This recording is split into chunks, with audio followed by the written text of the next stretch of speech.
OpenAI. So, according to Bloomberg, OpenAI fundraising is out there to get the startup's valuation to $150 billion.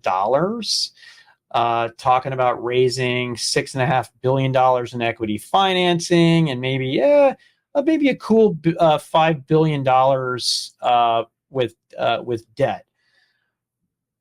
You know, Daniel, valuation comes down to a couple things. And I think first and foremost, on a company like this, it comes up with differential advantage over time. There was no doubt that when OpenAI came out with ChatGPT, it was the differential advantage on top of everybody. It wasn't even close. And then Google came out with Bard, stumbled their toe, came out with Gemini, stumbled their toe. And apparently 90% of even tech unicorns are using OpenAI. And then what happened is you had Meta come along and with Llama and essentially enabled almost as good of results for free. Okay, a complete disruptor. You have Microsoft that created its own models with Phi or Phi. I never know if I'm using the right word there. And then you've got companies like AWS who are embracing open source, but also have their own models like Titan. And IBM is in the same category there. Today, OpenAI dropped a new piece of technology, not GPT-5, but GPT-4o1, that apparently in particularly 2, 3, or 4 different use cases looks superior. Clearly, they brought this thing out to help buttress their debt and equity financing. But I got to tell you, Dan, I don't see this as a runaway like NVIDIA, meaning it's going to be hard for people to catch up. Llama is close, okay, and that's probably the next best thing, particularly for enterprise. Gemini is getting better. The ecosystem is embracing free Llama from Meta out there, and the enterprise, and if you don't have, I would say, a guaranteed and perceptual 2 to 3 year lead over everybody all the time, I'm struggling to find the moat. The other part is, although there are rumors about OpenAI making an ASIC or an XPU with multiple vendors, 75 to 85% of their COGS are going to NVIDIA. And they are burning cash precipitously. So I'm not seeing it in the cards. I don't understand this valuation. It looks like the rest of the open source industry is kind of surrounding it and doing good enough. I don't know if I'm cynical, Pat, for saying this, but as I watch this number grow, I just think Ponzi scheme. Interesting. Listen, what I'm saying is, like, you have companies that have just poured massive capital into this thing at high valuations. How do they ever get out of it? You're losing $5 billion a year. You've built a technology that is somewhat, like you said, it may be market leading, but the subs number and the revenue number, you're running billions a year in cash.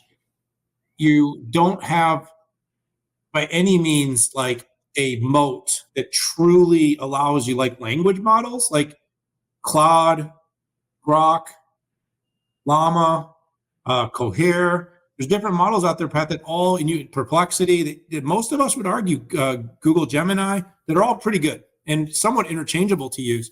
So what is the IP that this company holds that turns this thing into, anything more than like the way we run our federal government right now? You just keep stacking up valuation so that people can exit and new people come in at higher valuations. and then they turn money by bringing in like, so what's the next round going to be, Pat? Another 5 billion in a year at 300 billion of val, more than AMD. Right now it's worth 2 Intels. Right. It's worth 2 Intels. And I'm not saying Intel's, you know, in a great shape right now, but it's like you actually look at the number here, Pat, and I just can't figure it out. And so what is it that they have that's proprietary, that's unique? I mean, clearly they've done some incredible work. The data is not really theirs. The data is everyone else's. Everyone else is training on this. They do have a ton of capital that's invested in order to have this model. But what is Sadia in it for when they went 50%? When they bought 49, was it 20 billion? It was 20 billion val. They put 10 in, 20. So you're telling me Microsoft is 8x its value since it put the money in? And by the way, Microsoft is so emphatically in belief in this company that they believe they're a competitor now. That's how much they believe in the technology, that they're going to build their own to compete with it.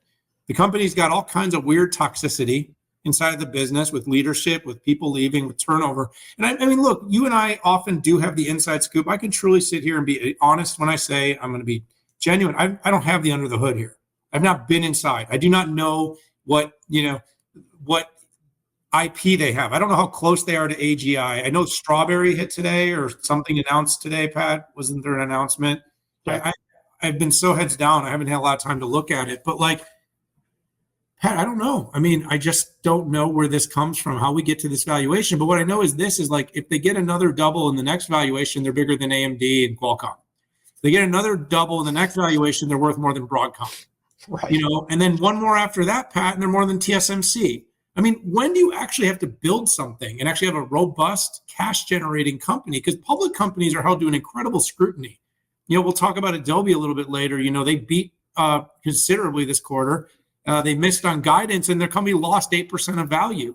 This company's burning $5 billion or more of cash per year with no plan to be cash flow positive anytime soon, and they get their valuation 8x'd in 18 months.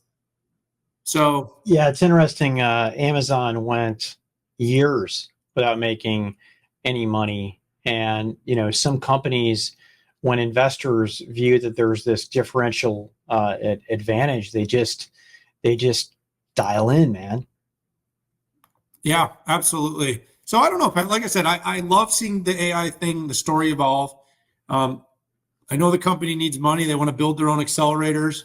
By the way, that's more cash. You know, what's the development on one of those? Like 600 million on average, 500-600 million or more, just in development costs.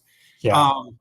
You know, they have some licensing ideas. They have a subscription model, but they have a lot of competition. And Pat, I don't know. I use Grok, I use Llama based tools, and I use Perplexity every day, and ChatGPT. But I'm telling you, it's not so good that it's the only one I could use. If I didn't have access to it tomorrow, I think I'd be fine.